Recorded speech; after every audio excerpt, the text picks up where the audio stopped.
സുഖമായിരിക്കുമെന്ന് പ്രതീക്ഷിക്കുന്നു. ഇന്നതാ അവസാനത്തെ റമദാനിലെ ദിവസമാണ്. അപ്പോൾ അതാ നീച്ച് വന്നേക്കെ തന്നെ ഇമ്മ പറഞ്ഞത് ബെഡ്ഷീറ്റൊക്കെ ഒന്ന് മാറ്റുമെന്നാണ്.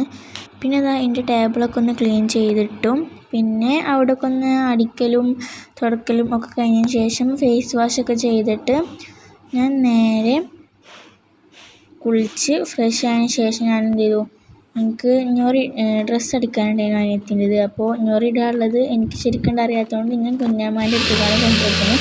അപ്പോൾ കുഞ്ഞാമ്മ ശരിക്ക് ഞൊറിയൊക്കെ തന്നെ അടിച്ചു തന്നിട്ടുണ്ടായിരുന്നു. പിന്നെ ഞാൻ വന്നതിന് ശേഷം ഒരു ഷോർട്ട് വീഡിയോ അപ്ലോഡ് ചെയ്തു. ഇത് നിങ്ങൾ കണ്ടിട്ട് കച്ചറയാണ് വിചാരിക്കേണ്ട, ഇതിൻ്റെ 8 മെമ്മറീസാണ്. അപ്പോൾ അത് ഞാൻ എൻ്റെ ജേണലിൽ ഒട്ടിച്ചെടുത്തിട്ടുണ്ട്. പിന്നെ അതൊക്കെ കഴിഞ്ഞതിന് ശേഷം അതൊക്കെ എടുത്ത് വെച്ചിട്ട് ഇന്നിപ്പോൾ ഇഫ്താറിനുള്ള കാര്യങ്ങളൊന്നും നോക്കണ്ട. ഇന്ന് ഞങ്ങൾക്ക് ഇവിടെ ഒരു സംഗമം നോമ്പ് തുറയുണ്ട്. അപ്പോൾ അതിന് ഞങ്ങളെ ക്ഷണിച്ചിട്ടുണ്ട് കേട്ടോ. പിന്നെ ഞാൻ അനിയത്തിക്ക് മൈലാഞ്ചി ഇട്ട് കൊടുക്കുകയാണ്. ഇന്ന് എന്തായാലും ഈദിൻ്റെ തലേന്നാണല്ലോ. അപ്പോൾ അവർക്ക് ഒരു മൈലാഞ്ചിയൊക്കെ ഇട്ട് കൊടുത്തതിന് ശേഷം നിങ്ങൾ നേരെ എന്നെക്കൊണ്ട് കഴിയുന്ന രീതിയിലാണ് കേട്ടോ ഞാൻ ഇട്ട് കൊടുത്തിട്ടുള്ളത്. എനിക്കിത് ഇഷ്ടമായോ ഇല്ലയെന്ന് പറയാം. പിന്നെ ഞങ്ങൾ നേരെ അങ്ങോട്ട് പോയി, ഞങ്ങൾ നോമ്പുറക്കാനായിട്ട് പോയിട്ടോ. അവിടെ കുറേ സാധനങ്ങളുണ്ടായിരുന്നു. പിന്നെ വത്തക്ക, മുന്തിരി, അതേപോലെ തന്നെ ചിക്കൻ ബിരിയാണി ഉണ്ടായിരുന്നത്. പിന്നെ അവിടെ നോമ്പ് തുറന്നതിന് ശേഷം ഞങ്ങൾ നേരെ പോകുന്നു. അപ്പോഴൊക്കെ മനസ്സിലുള്ള ചിന്ത മാസം കണ്ടോ എന്നാണ്. പിന്നെ അതാ വീട്ടിലെത്തിയപ്പോൾ മാസം കണ്ടു എന്നുള്ള ആ ഒരു വിവരം അറിഞ്ഞപ്പോൾ ഒരു സമാധാനമായിട്ടോ. പിന്നെ അവിടുന്ന് ചോറൊക്കെ കഴിച്ചതിന് ശേഷം ഞങ്ങൾ നേരെ പോന്നു. ചിക്കൻ ബിരിയാണി ആയിട്ട് നല്ല ടേസ്റ്റ് ഉണ്ടായിരുന്നു, അടിപൊളിയായിരുന്നു. അപ്പോൾ എനിക്കത് ഇഷ്ടപ്പെട്ടു. പിന്നെ ഞങ്ങൾ അവിടെ നേരെ പോന്നിട്ടുണ്ടായിരുന്നു.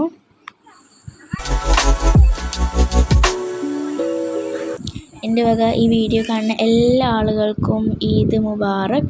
പിന്നെ ഇതാ വീട്ടിൽ വന്ന പെരുന്നാളാണെന്ന് പറഞ്ഞാൽ വീട്ടിലുണ്ടാകുന്ന ഒരു പരിപാടി ഇതാണ്, പടക്കം പൊട്ടിക്കുക, അതേപോലെ തന്നെ പൂത്തിരെത്തിക്കുക, അങ്ങനെയൊക്കെ ഉള്ളതാണ് കേട്ടോ. പിന്നെ നല്ല ശബ്ദമുള്ളതൊക്കെ ഉണ്ടായിരുന്നു. പിന്നെ ഇതാ കുറച്ച് പൂത്തിരി കത്തിച്ച് പിന്നെ അത് കഴിഞ്ഞിട്ട് പിന്നെ മൈലാഞ്ചി ഇടാനായിട്ട് നിന്നു. ഞങ്ങളിവിടെ കുറേ പെൺകുട്ടികൾ ഉണ്ടായതുകൊണ്ട് തന്നെ മൈലാഞ്ചി അങ്ങനെ ഇട്ട് കൊടുക്കണം. ഞാനൊക്കെ ഇടുക എന്ന് പറയുന്നത്, ഞാൻ എല്ലാ പെരുന്നാൾക്കും ഇടുന്നത് നട്ടപ്പാതിരക്ക് 12-12:30 ഇരുന്നിട്ടാണ് ഞാൻ മൈലാഞ്ചി ഇടുള്ളത്.